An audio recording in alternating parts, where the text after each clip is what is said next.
parang masisira.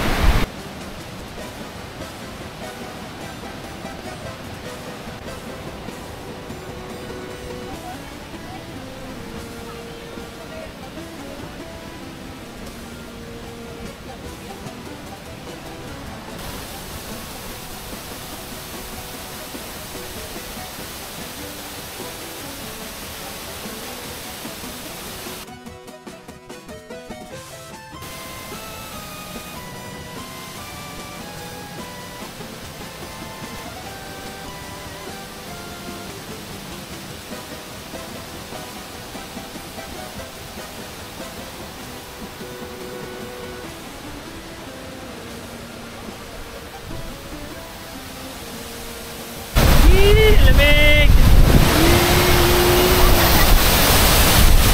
Alamig! Nasabasaan na kami sa falls.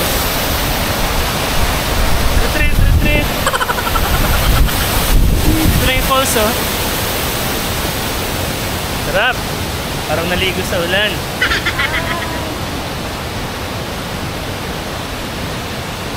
Eh, may mini farm din pala dito.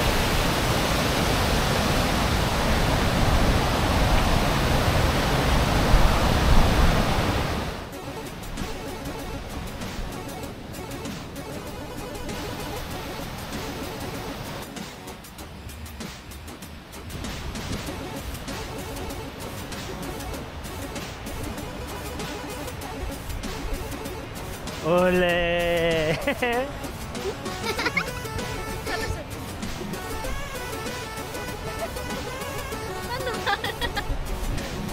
Hello!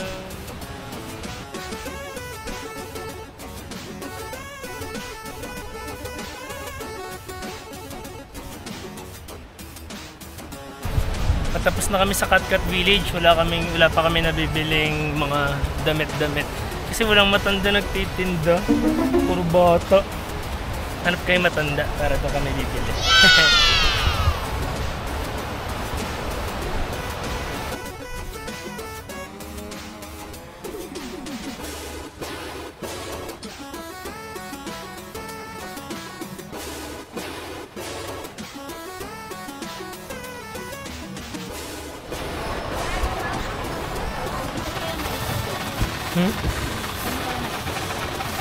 Tubig.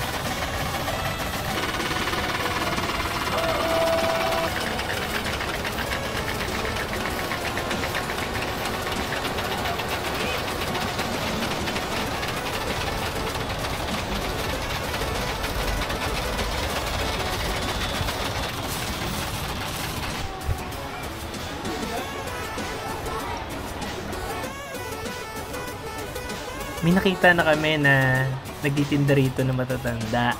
At sila rin mismo yung gumagawa.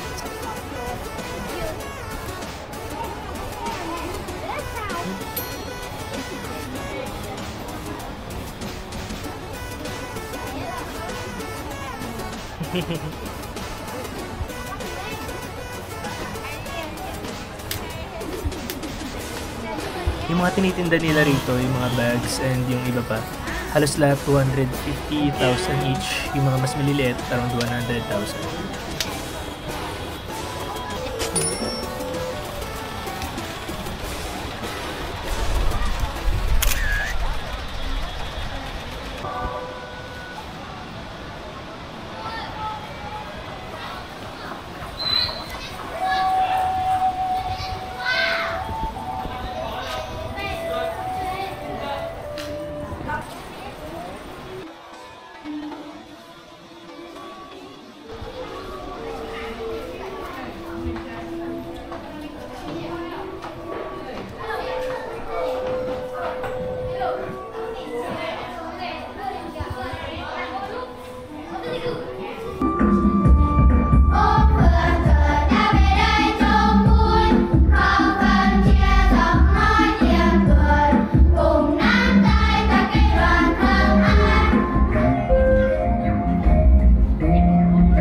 galing dito yung performance nila.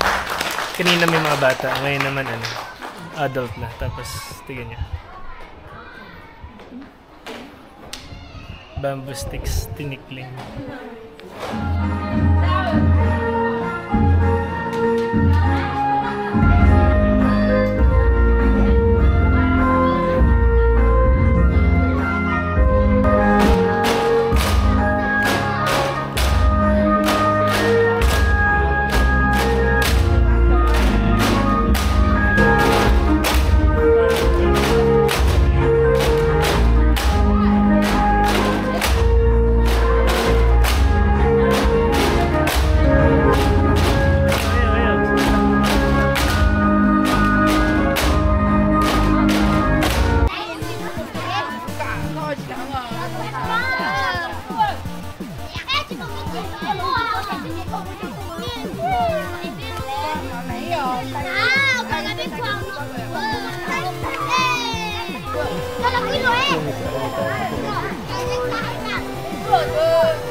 Napeki ako kanina. Binidyo-video ako, sabi ko, ang daming bunga. Ito, ang daming bunga, ang daming bunga. Pagtingin ko, naka-alambre.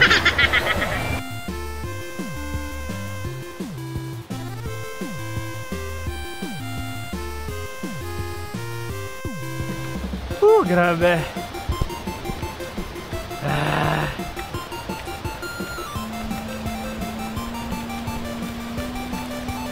Lakas kasama ko.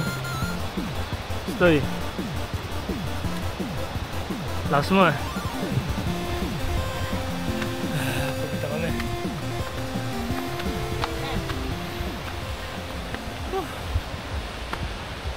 Lalim ng inakit namin.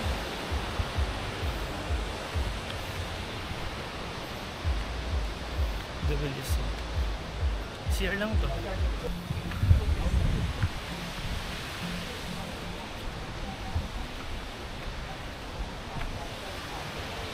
Ganda kayo maglakad. Pagtaas namin sa pinakababa, pataas pa pala, papunta sa kalsada. Yun na, pataas pa yun. No? Sa wakas, dito na kami sa exit. Out na kami sa Katkat Village. Bad news, wala akong nakitang pusa. Nagsuot pa naman ako ng cat polo. Wala palang pusa sa Katkat Village. Let's go! After ng Katkat Village na tayo. Viet trekking. Viet trekking.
Okay.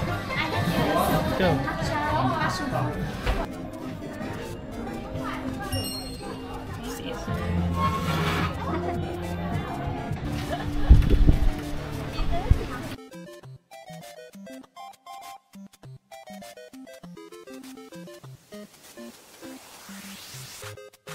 So order namin isang coffee, isang milk tea. Sa akin ay Sapa Coffee. Best seller din, Sapa Coffee. And ano sa'yo? Milk tea, Viet trekking milk. Ayun, puro best seller na local. At cakes. Ano sa'yo? Ano yung cake mo? Passion fruit. Passion fruit mousse. Sa akin, tiramisu. Let's dig. Let's taste.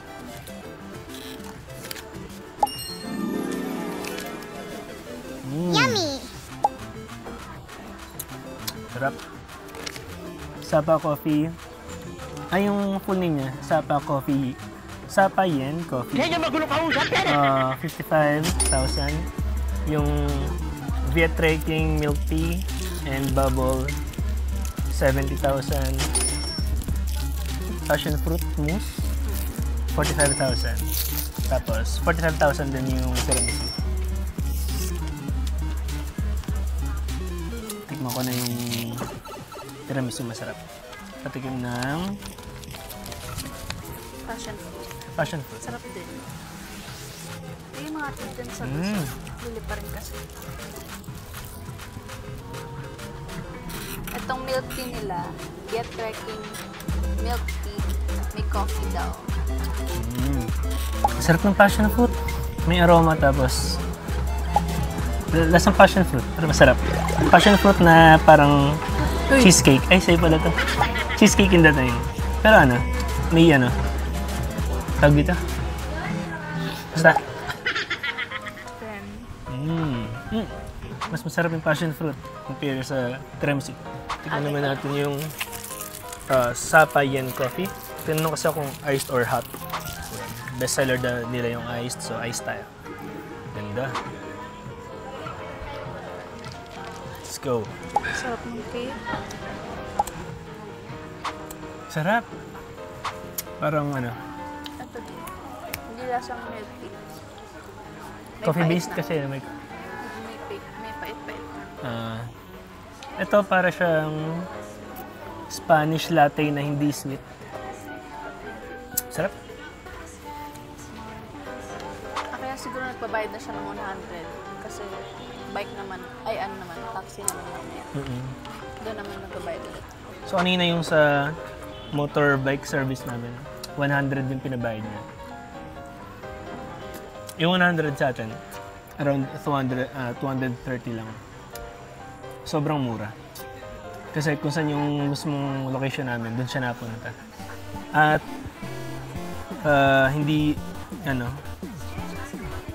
siya basta hindi makulit. Makulit na mag-drive. Galing ng mga driver dito. Mas malalakas loob ng driver nila dito compare sa atin. Sa atin pag magulat sa likuan kunyari blind corner tapos magulat, sigawan ka agad. Dito wala eh.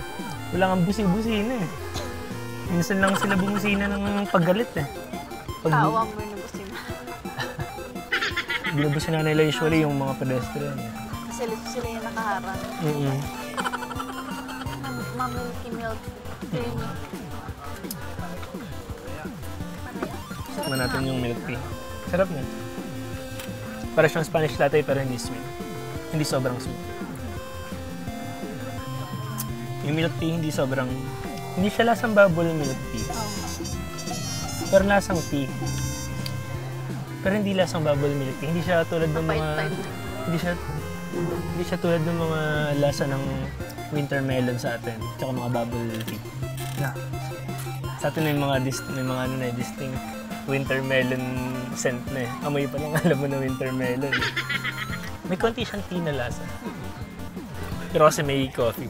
So dito sa Viet Trekking Cafe, meron silang free wifi, which is good. Dito din makikita yung mismong dinadaanan ng funicular train from Sun Plaza. Ito yung train na papuntang Fansipan. So bukas dito naman kami. Sasakay na kami dito papuntang Fansipan.